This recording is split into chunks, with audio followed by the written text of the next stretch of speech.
نحمده ونصلي على رسوله الكريم اما بعد فاعوذ باللہ من الشیطان الرجیم بسم اللہ الرحمن الرحیم استغفر اللہ ربی من کل ذنب واتوب الیہ۔ اللہ تبارک و تعالی قرآن مجید میں کئی جگہ اپنے بندوں سے مخاطب ہوتا ہے اور فرماتا ہے کہ میرے بندوں تم استغفار کیا کرو، کیونکہ بندے اگر استغفار کریں گے تو استغفار کی برکت سے اگر بارش کہیں پر نہ ہوتی ہو تو وہاں بارش بھی ہوتی ہے۔ اگر کسی کے پاس اولاد نہیں تو اللہ رب العزت اس کو نیک اور صالح اولاد عطا فرماتا ہے۔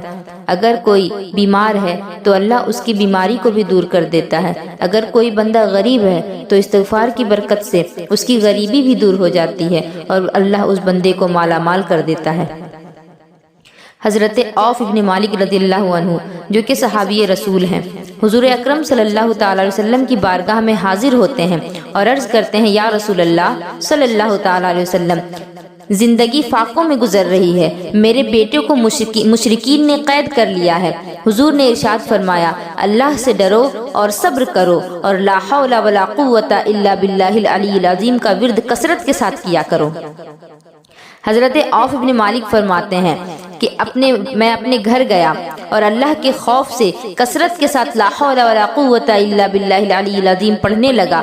انہوں نے فرمایا کہ یہ وظیفہ ابھی میں کر ہی رہا تھا کہ دروازے پر کسی نے دستک دی اور دروازہ جیسے ہی کھولا تو دیکھا کہ میرا بیٹا موجود ہے، اور اس وظیفے کی برکت سے میرا بیٹا بھی موجود ہے، اور صرف بیٹا ہی موجود نہیں بلکہ میرے بیٹے کے ساتھ 100 اونٹ بھی ہے۔ کہا گیا کیا ہوا؟ بیٹے نے بتایا مشرکین نے مجھے قید کیا ہوا تھا، وہاں قید و بند کی صعوبتیں جھیل رہا تھا، مصیبتوں میں زندگی کٹ رہی تھی، نکلنے کا موقع ملا، راستے ہموار ہوئے اور وہاں سے نکلا، اور نکلتے ہی میں نے 100 اونٹ بھی ان کے اپنے ساتھ لے لیے اور میں انہیں لے کر آیا ہوں۔ عوف بن مالک نے کہا کہ حضور صلی اللہ تعالی وسلم کی بارگاہ میں عرض کر رہا تھا کہ یا رسول اللہ میرے بیٹے کو مشرکین نے قید کر لیا ہے۔ حضور نے کہا کہ لا حول ولا قوت الا باللہ العلی العظیم کثرت کے ساتھ پڑھا کرو، تکلیف کم ہو جائے گی۔ تو میرا بیٹا بھی مل گیا، اور صرف بیٹا ہی نہیں میری غریبی بھی دور ہو گئی، میرا بیٹا 100 اونٹ لے کر آیا۔ لیکن اللہ کے خوف کے ساتھ پڑھیں، جو بھی وظائف پڑھیں،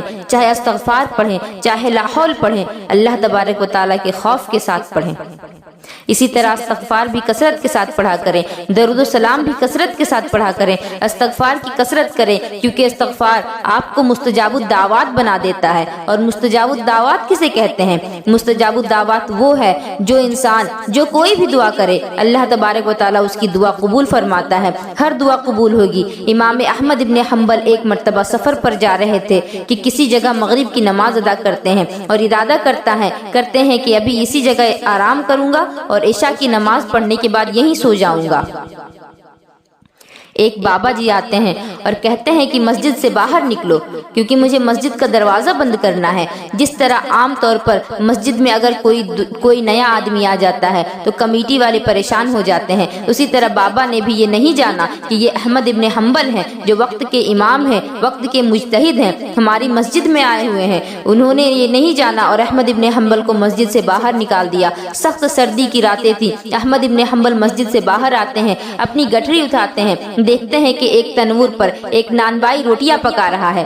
امام احمد ابن حنبل وہاں جاتے ہیں اور آگ دیکھتے ہیں، سردی کا موسم ہے، نانبائی سے کہتے ہیں کہ اگر تمہاری اجازت ہو تو میں یہاں تمہارے آگ کے پاس بیٹھ جاؤں؟ اس نے کہا اللہ کے بندے بیٹھ جا۔ احمد ابن حنبل بیٹھ جاتے ہیں کیونکہ اور کوئی جگہ بھی نہیں تھی، یہاں آگ کے پاس بیٹھوں گا کچھ آرام کر لوں گا۔ دیکھا کہ وہ نوجوان نانبائی جو کہ تنور پر روٹیاں پکا رہا تھا وہ ہر وقت استغفر اللہ پڑھ رہا تھا۔ تنور سے روٹی نکالتا ہے استغفر اللہ پڑھتا ہے، روٹی پکاتا ہے استغفر اللہ پڑھتا ہے، تنور میں روٹی ڈالتا ہے استغفر اللہ پڑھتا ہے۔ امام احمد ابن حنبل اسے دیکھ رہے ہیں اور بڑی محبت بھری نگاہوں سے دیکھ رہے ہیں اور مسکرا رہے ہیں۔ اس نے کہا بابا جی کیوں مسکرا رہے ہو؟ کہا تیری یہ تو یہ استغفار کیوں پڑھ رہا ہے؟ تیری یہ استغفار پڑھنے کی ادا مجھے بہت پسند آئی۔ اس نے کہا کہ میں استغفار اس لیے پڑھتا ہوں کیونکہ اس استغفار نے مجھے مستجاب الدعوات بنا دیا۔ جو بھی دعا کرتا ہوں اللہ رب العزت قبول کرتا ہے، میری دعا اللہ کی بارگاہ سے رد نہیں ہوتی۔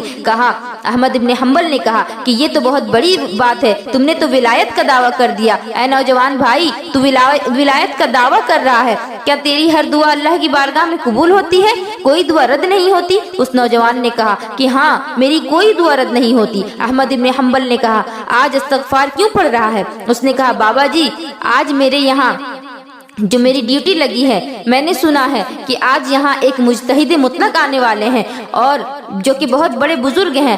آج میری یہ تمنا ہے کہ میں استغفار پڑھ رہا ہوں اور اس استغفار کی برکت سے میں ان کی زیارت کر لوں۔ احمد ابن حنبل نے کہا کہ وہ کون ہے وہ بزرگ جس کی تو زیارت کرنا چاہتا ہے، جس کی زیارت کا تو تمنائی ہے؟ بتا تو استغفار کیوں پڑھ رہا ہے؟